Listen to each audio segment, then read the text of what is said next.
The girl who smelled like rain. There are people you meet and instantly forget. And then there are people who walk into your life so quietly, so naturally, that you don't even realize until much later that everything changed the moment they arrived. Elara was the second kind. Noah first saw her on a Tuesday morning in late October, in the corner of a small coffee shop called the Amber Cup. The kind of place that smelled like cinnamon and old books, where the chairs didn't match, and the music was always something you'd never heard before but somehow already loved. She was sitting alone at the table by the window, a half-finished cup of coffee beside her, a notebook open in front of her, and her pen moving so fast it was like she was racing against time. Her dark hair fell loosely over one shoulder. She was wearing a yellow scarf that looked completely out of place on a gray October morning. And yet, somehow, it looked like it belonged to no other time and no other person. Noah was late for work. He had exactly 7 minutes to grab his coffee and leave. He stood in line, glancing at her every few seconds, telling himself to stop. He couldn't stop. She suddenly looked up, not at him, just up, the way people do when they're searching for a word, and for one brief, unbearable second, their eyes met. She looked back down at her notebook. Noah looked away. He got his coffee. He left. He thought about that yellow scarf the entire day. The second time. He went back the next morning, and the morning after that. He told himself it was the coffee. The Amber Cup really did make excellent coffee. But on the fourth morning, when he walked in and she wasn't there, he felt a strange, hollow disappointment that had absolutely nothing to do with caffeine. On the fifth morning, she was back. This time, he was braver, or maybe just tired of being a coward. He walked up to her table, coffee in hand, and said the most original thing he could think of. "Is this seat taken?" She looked up. Those eyes again, deep brown, sharp, like she could see something in him he hadn't shown anyone. "It is now," she said, and gestured to the chair across from her. Her name was Elara. She was a writer, not the famous kind. She clarified quickly, the struggling kind.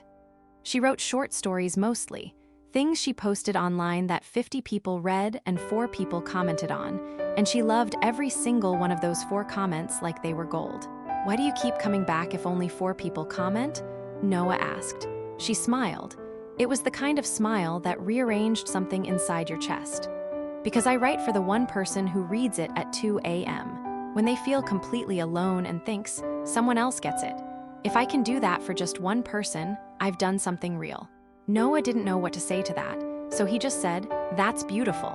And she said, "Don't tell me that, it'll go to my head." He laughed, she laughed. That was the beginning.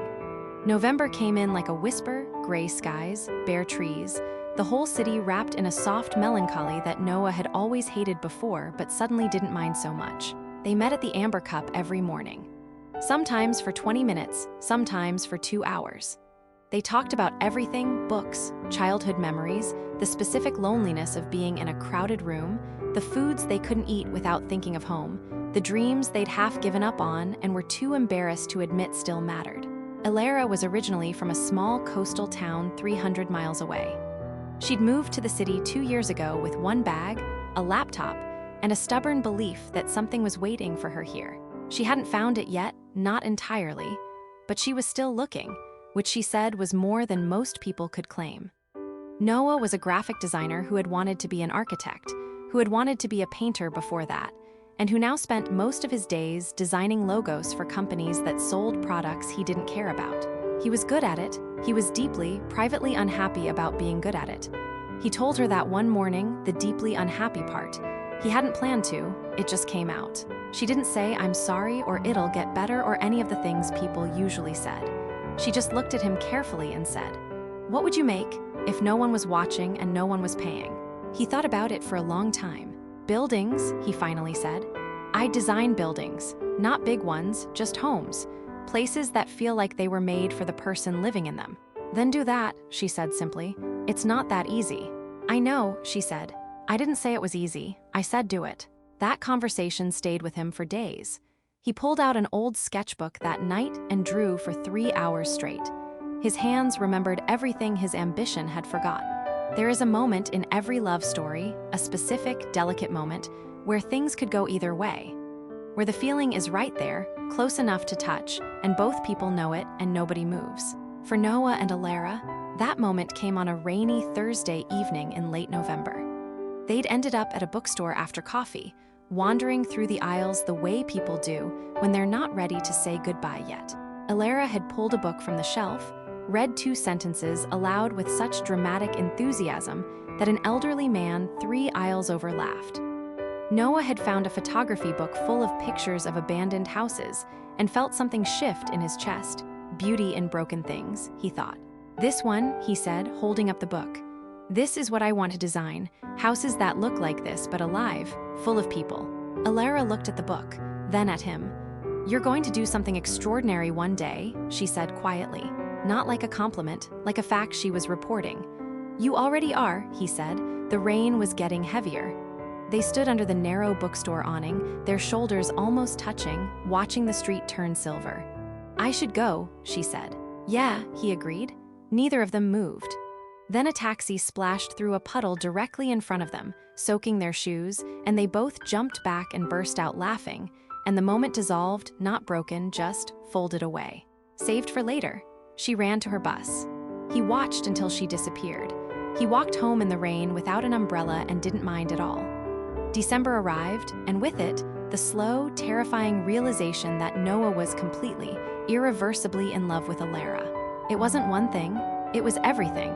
The way she could make a stranger laugh within 30 seconds of meeting them. The way she held her coffee cup with both hands. The way she argued about books like the characters were personal friends she was defending.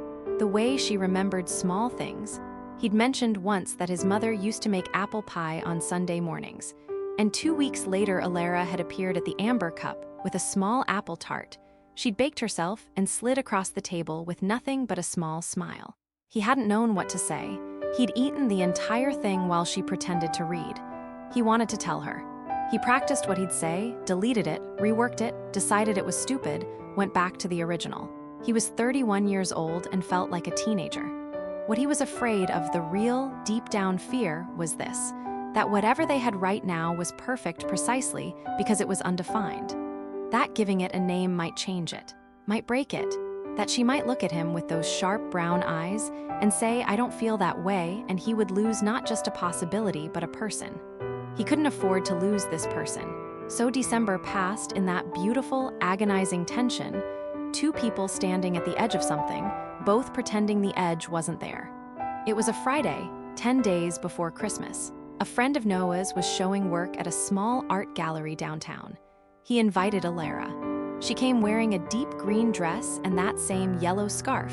He was beginning to think it was her lucky charm. The gallery was small and warm and full of people speaking in that particular gallery voice, half whispering, as if the art might overhear.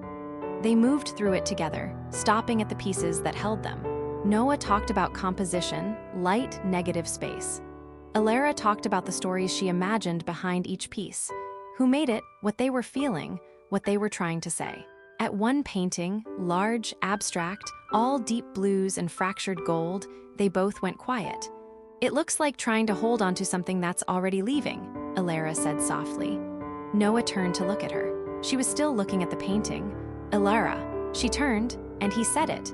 Not the rehearsed version, not the careful version, just the true version, plainly, quietly, with the blue and gold painting behind them. I'm in love with you. I've been in love with you since October. I don't need you to feel the same way, I just needed you to know, because keeping it in was starting to feel dishonest, and you're the one person I never want to be dishonest with. Silence. The gallery noise continued around them, distant and irrelevant. Alara looked at him for a long moment, really looked at him, the way she looked at things she was trying to understand. Then, very quietly, she said, I wrote about you. In my notebook, that very first morning. His breath caught. What did you write? I wrote, a man came in today who looked at me like he was trying to remember a dream he'd almost forgot. I don't know his name. I hope I find out. Noah couldn't speak. She reached out and took his hand. I found out, she said. There is a particular kind of happiness that doesn't announce itself loudly. It doesn't come with fireworks or dramatic gestures. It comes quietly in the small, ordinary moments. In the morning coffee, and the shared jokes, and the comfortable silences, and the way 2 people slowly, gently weave themselves into the fabric of each other's lives. That was what Noah and Alara had. He started going back to architecture school, part-time, nights and weekends. It was hard. He was tired often. But there was a sketchbook on his desk now that was filling up with homes, small, beautiful, alive. And there was someone across the table at the Amber Cup every morning who believed, without any doubt, that he was going to make every single one of them real. She kept writing. Her 50 readers became 200, then 500. One night, a literary magazine accepted one of her short stories, and she called Noah at midnight, crying and laughing at the same time, and he laughed with her for an hour. On a Sunday morning in February, gray sky, bare trees, the smell of coffee and cinnamon in the air, Noah looked across the table at Alara and thought, This is the thing people mean when they say they've found their person. Not someone who solves everything. Not someone who makes the hard days disappear. Someone who makes you brave enough to face them. Someone who reminds you, on the days you forget, what you're actually made of. Alara looked up from her notebook and caught him staring. What? She said, smiling. Nothing, he said, just you. She reached across the table and tucked a folded piece of paper into his hand. He opened it. It was a short paragraph, her handwriting blue ink. There are people you meet and instantly forget. And then there are people who walk into your life so quietly, so naturally, that by the time you realize they've changed everything, you can't imagine who you were before them. He is the second kind. He always will be. Noah read it twice, 3 times. He looked up at her. She was already back to writing, her pen moving fast, that yellow scarf around her neck. The October light replaced now with pale February sun that made everything look clean and new. He folded the paper carefully and put it in his jacket